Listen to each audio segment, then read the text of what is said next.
Attorney General William Barr once again publicly disputed President Trump's claims of widespread voter fraud on Monday. Barr says he has no plans to appoint a special counsel to investigate the president's baseless claims or President-elect Joe Biden's son, Hunter. CBS News Chief Washington correspondent Major Garrett has the latest.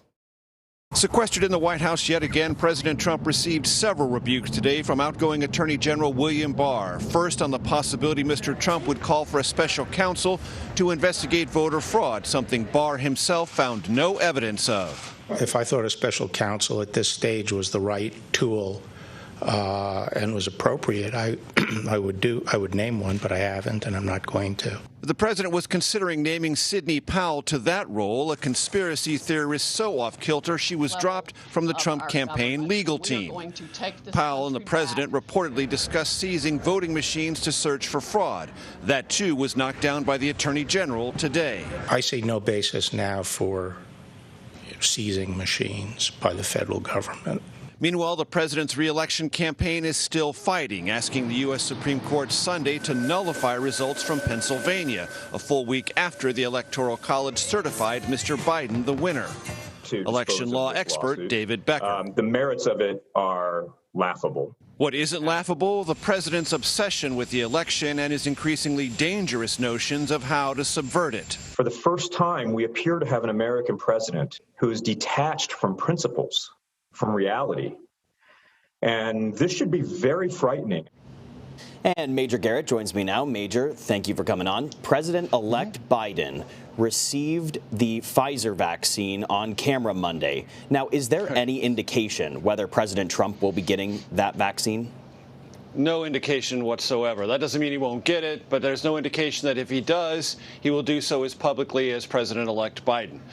The White House has sort of been kind of vague and opaque about the president getting the vaccine and much more reliant on having Vice President Pence get it publicly last week, figuring or assuming that that would be verification enough for the public to see that the vaccine is safe. That'll be reinforced tomorrow when Dr. Anthony Fauci receives his first dose of the vaccine, along with other public health officials, including Health and Human Services Secretary Alex Azar. Now, many people in our audience might say, well, if it's good enough for them, why isn't it good enough for the president to do so publicly? Well, the White House simply just doesn't talk about that, and there's really no sense. And I've been around President Trump before he was even president, when he was a candidate, and I just can't bring myself to imagine him sitting down and rolling up his sleeve and getting a vaccinated shot on live television, the way the president-elect did today. Whether or not he thinks that's a good idea or a bad idea, I'm just not sure it fits within his persona or sense of self. So I would say the probability of it is on the lower end of the spectrum. Well, we'll just have to see how that all shakes out. Now, over the weekend, Secretary of State Mike Pompeo said Russia is most likely to blame for the cyber attacks on the government, but President Trump suggested it could be China. Do we know if there is any evidence that China was even involved? Only from the president's Twitter account. Now, it doesn't mean that there is no possibility whatsoever that China didn't have something to do with this, because they are an actor that does meddle in the world of cyber intrusions in the United States. We have evidence of that before during the Obama administration. But right now, all indicators are that the origins, the execution, and the precision of this particular cyber attack has all of the earmarks and sort of statecraft, if you will, or tradecraft, rather, of Russian cyber criminals or Russian cyber agents working on behalf of the Russian government. And when we say Russia, we need to make sure we say it could be one or the other. It could be those operating independently. It could be those working in rough concert with the Russian government. That's yet to be determined.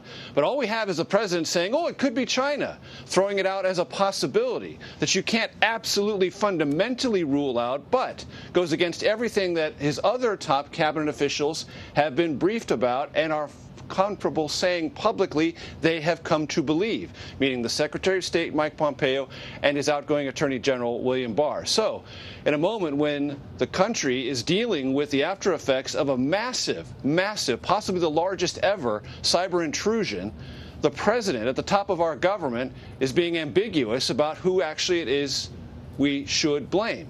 And if he's ambiguous about who we should blame, that means he's also ambiguous, and the U.S. government is about who to hold accountable for it. And that's the very next stage of this. Everyone in the cybersecurity realm says there has to be consequences for this. Well, you can't apply consequences unless you first decide and determine who did it. Yeah, that's a notable and alarming disconnect that you're talking about there. Now, outgoing Attorney General William Barr announced he will not be appointing a special counsel to investigate Hunter Biden or the president's claims of widespread voter fraud. How is President Trump responding to that?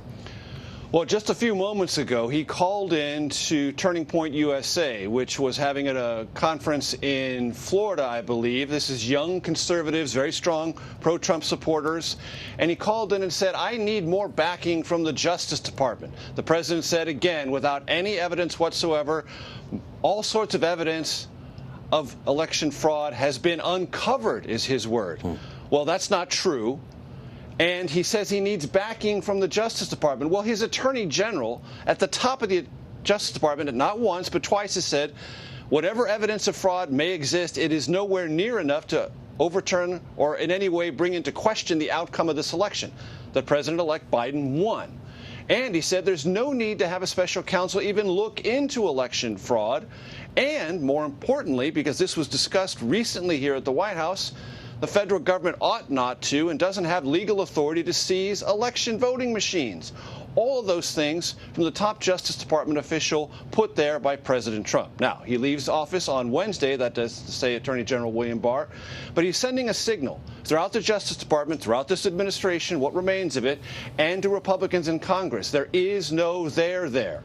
And if President Trump tries to concoct a there by asking an acting Attorney General to do something that William Barr would not do, that's something Republicans, I think William Barr is trying to signal to them, ought to stand up against.